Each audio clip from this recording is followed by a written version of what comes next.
CM Pushkar Singh Dhami ने कहा है कि राज्य में नकल माफिया का सिंडिकेट तोड़ना होगा और इसके लिए देश का सबसे सख्त कानून हम लाने जा रहे हैं।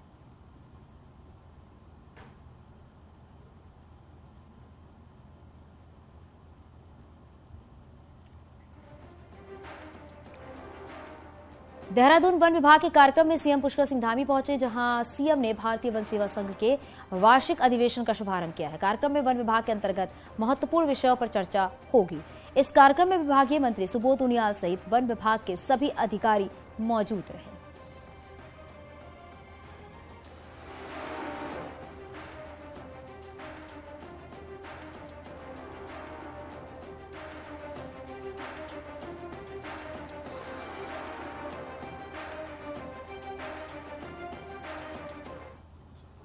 जोशीमठ में लगातार प्रभावित परिवारों को शिफ्ट करने का काम जारी है। किराएदारों के साथ साथ मकान मालिकों को भी सुरक्षित स्थानों पर शिफ्ट किया जा रहा है। प्रशासन की ओर से अभी बताया गया है कि 137 किराएदार ऐसे हैं जो जोशीमठ से शिफ्ट हो रहे हैं। इसके साथ ही 269 ऐसे परिवार हैं जिन्हें सुरक्षित स्थान पर शिफ्ट किया गया है। 863 भवन चिन्हित किए गए हैं। जिम्मेदारी आपको बताएं कि दरारें जो है वो पड़ती जा रही हैं और इसके साथ ये भी है कि 181 भवन अभी तक असुरक्षित बताए गए हैं। सरकार की ओर से सभी को हर संभव मदद पहुंचाने की कोशिश की जा रही है। जोशीमठ तहसील में कंट्रोल रूम बनाया गया है। कंट्रोल रूम में हर किसी को प्रभावित परिवार डाटा एकत्र जो है वो किया गया है। जोशीमठ में आई प्राकृतिक आपदा को लगभग 21 दिन हो चुके हैं और उसके बाद किस तरीके से सरकारी कामकाज हो रहा है आप देखिए। यहाँ पे सबसे पहले उन लोगों की सूची तैयार की गई है जो लोग प्रभावित हैं, जो लोग किराएदार हैं। लगभग 137 ऐसे किराए के लोग हैं जो इस समय शिफ्टिंग कर रहे हैं या दूसरे स्थान पर जा रहे हैं। इसके बगल का जो आप कमरा देख रहे हैं, कमरा नंबर 4, यहाँ पे आप देखिए पूरे प्रशासनिक अधिकारी मौजूद हैं। पल पल की अपडेट ली जा रही है और आप देखिए जो कागजिया जो कार्रवाई होती है, चाहे वो लोगों को शिफ्ट करना है, लोगों को जानकारी देनी है, ये सारी चीज़ें यहाँ पे आप देख सकते हैं। और आप देखिए प्रभावित जो लोग हैं हमारे पीछे आप देखिए किस तरीके से यहाँ पे पहुँच रहे हैं। सरकार की ओर से हर संभव ये कोशिश की गई है कि प्रत्येक लोगों की जो सही जानकारी है वो यहाँ पे दर्ज हो और लोगों को किसी भी मुश्किलों का सामना ना करना पड़े। नितिन सेगवाल, न्यूज़ 18, जोशीमठ तहसील।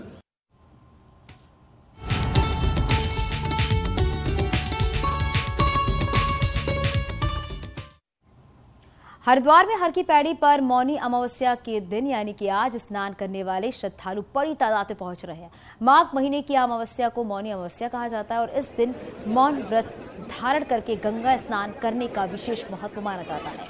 2 दशकों के बाद शनिवार के दिन मौनी अमावस्या पड़ी है। ज्योतिष शास्त्र के अनुसार शनिवार को पड़ने वाली मौनी अमावस्या का महत्व कई गुना ज्यादा बढ़ जाता है। इस दिन गंगा में स्नान करने के साथ साथ दान पुण्य करने से कई यज्ञ के बराबर पुण्य की प्राप्ति होती है। इतनी ठंड के बावजूद भी इन लोगों ने स्नान किया है। ये हमारे धर्म के अनुसार बहुत ही अच्छा माना गया है। अमावस्या के दिन स्नान करने से है जो हमारे पितर है, देवता है, वो खुश होते हैं। और ये गंगा मैया है, यहाँ पे स्नान किया और बहुत ही आत्मा की शुद्धि है, बहुत अच्छा है। स्नान का मौनी अमावस्या के दिन विशेष महत्व होता है। इस दिन लोगों को दान भी करना चाहिए। यहाँ अमावस्या के दिन इसका कुछ खास महत्व होता है। हरिद्वार की तस्वीरें आप दिखाइए क्योंकि दोपहर के 2 बजने वाले हैं, लेकिन लोगों की आस्था कम नहीं हो रही है। अभी भी घाट पर लोग नजर आ रहे हैं और उनसे भी एक बार बात कीजिए आपकी कहां से ये लोग आए हैं हर की पैड़ी पर गंगा में स्नान करने के लिए, आस्था की डुबकी लगाने के लिए।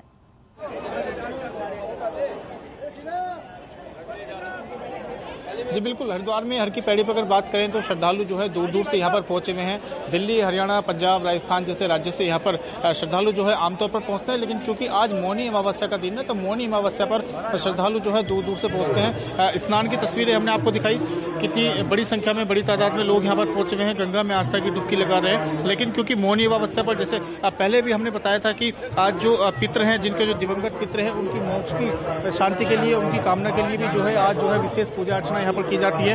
तो ये तस्वीरें भी मैं आपको दिखाना चाहूंगा कि दूर से आया हुआ श्रद्धालुओं का जो ये दल यहाँ पर हर की पैड़ी पर पहुंचा हुआ है। काफी दूर दूर से श्रद्धालु आए हुए हैं यहाँ पर आस्था की डुबकी लगाने के लिए मौनी अमावस्या के मौके पर। शुक्रिया इस पूरी जानकारी के लिए।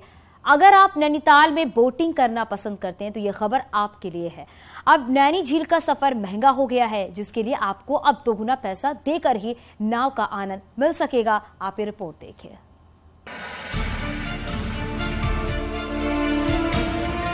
नाव से नैनीताल के सर्द मौसम का दीदार करना अब महंगा हो गया है।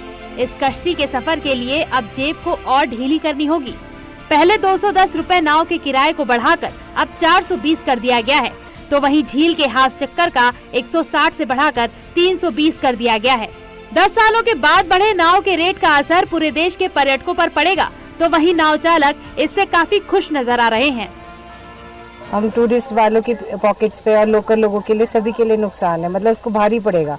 एक बार करेगा, नहीं तो कम रेट होते हैं तो 2 बार भी कर लेता है। अब एक बार करके सोचेंगे नहीं, अब एक बार, फिर नेक्स्ट टाइम आएंगे तब हम फिर दोबारा चलेंगे। 8 से 10 साल हुए थे हमारे यही रेट होते करते करते। बड़ी मुद्दत के बाद हमारी बड़ी कोशिशें रही, इसके लिए काफी हमने वो भी किया है रेट बढ़ाने के लिए, क्योंकि रेट बहुत काफी कम थे। तो इधर को आज से हमारा रेट बना है तो हमें भी खुशी है। दरअसल कोई भी नैनीताल आता है तो सबसे पहले नाव का सफर करता है। पिछले कई सालों से मांग के बाद भी जब किराया नहीं बढ़ा तो पालिका बोर्ड ने इस बार सीधा दोगुना किराया कर दिया। हालांकि पालिका अब इन नाव चालकों पर सख्ती भी रखने का प्लान बना रही है, जिससे पर्यटकों के साथ लूट न हो सके।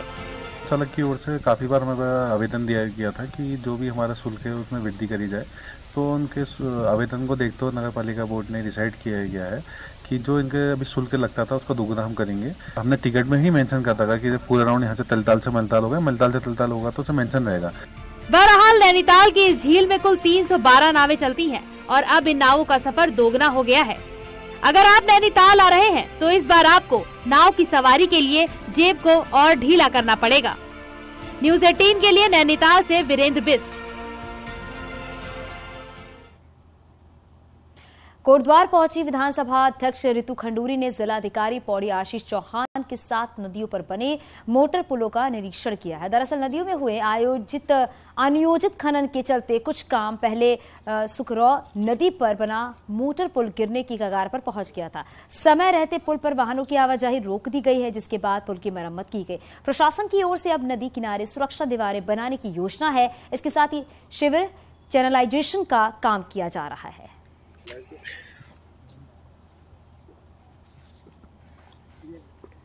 जो एक इम्पॉर्टेंट चीज़ है कि वहाँ पे लीगल माइनिंग की काफ़ी सारी जो जगह निकली हैं, और साथ ही रिवर के कारण कुछ जगहों पे कटाव जैसी जो स्थितियाँ हैं, तो इसी क्रम में हम रिवर ड्रेजिंग के लिए कुछ पर्टिकुलर प्लेसेस को प्रपोज कर रहे हैं, और साथ ही इरिगेशन डिपार्टमेंट को जो रिवर प्रोटेक्शन वर्क का पैसा मिला है तो उसको भी हम जल्दी काम को स्टार्ट करवा रहे हैं। कोटद्वार के जशोदपुर इंडस्ट्रियल एरिया में मानकों के विपरीत संचालित हो रही 2 फैक्ट्रियों को प्रशासन ने सील कर दिया है। जिलाधिकारी पौड़ी आशीष चौहान ने दोनों फैक्ट्रियों पर छापेमारी की और इस दौरान ही फैक्ट्रियां तय मानकों के विपरीत काम करते हुए पाई गई हैं, जिसके बाद प्रशासन की टीम ने पीएल स्टील और कन्हैया स्टील नाम की दोनों फैक्ट्रियों को सील कर दिया है। टिहरी झील से सटे गांव में हो रहे भूस्खलन भूधसाव का प्रशासन की टीम के द्वारा निरीक्षण करने के बाद अब दोबारा ज्वाइंट एक्सपर्ट कमेटी द्वारा सर्वे किया जाएगा। रिपोर्ट तैयार की जाएगी। आपको बताते चले, टिहरी झील से सटे कुछ गांवों के लोगों को मुआवजा देकर विस्थापन करने की प्रक्रिया जारी है, लेकिन कुछ गांवों का अभी तक विस्थापन नहीं हो पाया है। पटवारी भर्ती पेपर लीक मामले में एसआईटी परत दर परत जांच कर रही है। मामले में सभी आरोपी के खिलाफ गैंगस्टर एक्ट लगाने के बाद 31 अभ्यर्थियों की जानकारी भी जुटा ली गई है। इन सभी अभ्यर्थियों के बयान भी दर्ज किए जा चुके हैं। एसआईटी की अगुवाई कर रहे हरिद्वार के एसएसपी अजय सिंह ने कहा है कि पेपर लीक मामले में अन्य लोगों के शामिल होने की भी संभावना है। इसके साथ ही अभ्यर्थियों के बयान दर्ज कराकर सबूत जुटाए जा रहे हैं। तो जांच के आधार पर ही आगे कार्रवाई की जाएगी। एसआईटी ने 31 अभ्यर्थियों की जानकारी जुटाई हुई है और अभ्यर्थियों के बयान दर्ज करके एसआईटी जो है इस पूरे मामले की जांच करेगी। साथ ही साथ इसमें 31 अभी परीक्षार्थियों का पता चला था जो इस परीक्षा में कहने के अनुचित साधनों का प्रयोग किया गया था उनके द्वारा पूर्व में, तो इसके लिए उन 31 को ऑलमोस्ट आइडेंटिफाई हमारी टीम ने कर लिया है। अब चूंकि उनके बयान और साक्ष्य संकलन की कार्रवाई चल रही है, इसमें अन्य लोग के भी शामिल होने की पूर्ण संभावना के संकेत मिले हैं, जो अभी जांच में आया है। और जल्दी अतिशीघ्र जो है उनकी गिरफ्तारी के लिए भी टीमें जो साक्ष्यों के आधार पर की जाएंगी। साथ ही साथ सभी छात्रों को एक एक करके यहाँ पर बुलाकर इसके बयान भी दर्ज किए जा रहे हैं, जो प्रक्रिया शुरू हो गई है। तो आने वाले समय में सारी चीजें स्पष्ट हो पाएंगी कि इसके अलावा भी अन्य कोई लोग शामिल थे या अभियुक्त अन्य लोग शामिल थे, षड्यंत्र में और कोई तो नहीं था।